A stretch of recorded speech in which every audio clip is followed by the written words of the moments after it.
Shwmae, croeso I Shed Quarters Catref Queen Bee & Co.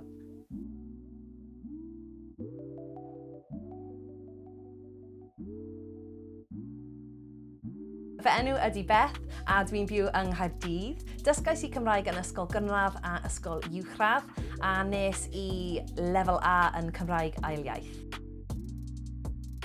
Pan roeddwn i'n athrawes yn yr ysgol gynradd, defnyddais I llawer o Cymraeg incidental, felly peidiwch â siarad, o mae amser cinio, bantan I pawb.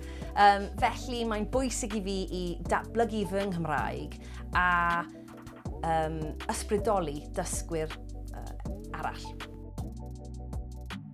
Mae Queen Bee & Co yw busnes modern Cymraeg I pobl modern Cymraeg, felly dim llawer o gwyrdd, coch a gwyn yma, mwy lliwiau'r enfys a lliwiau'r pastel.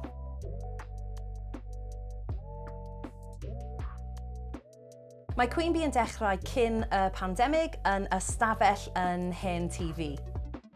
Mae'r busnes yn tyfu dros y pandemig achos ces I llawer o amser I gweithio yn fy busnes.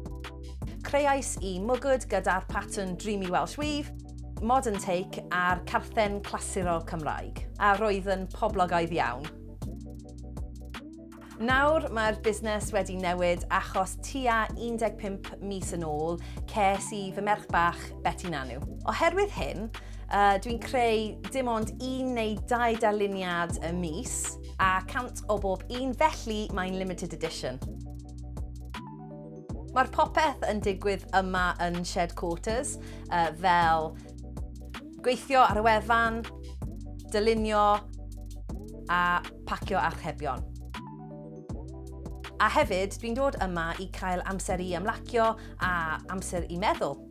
Ar hyn o bryd, dwi'n canolbwyntio ar siwmperi a crisau tŷ, ond yn y dyfodol, surprise, watch this space.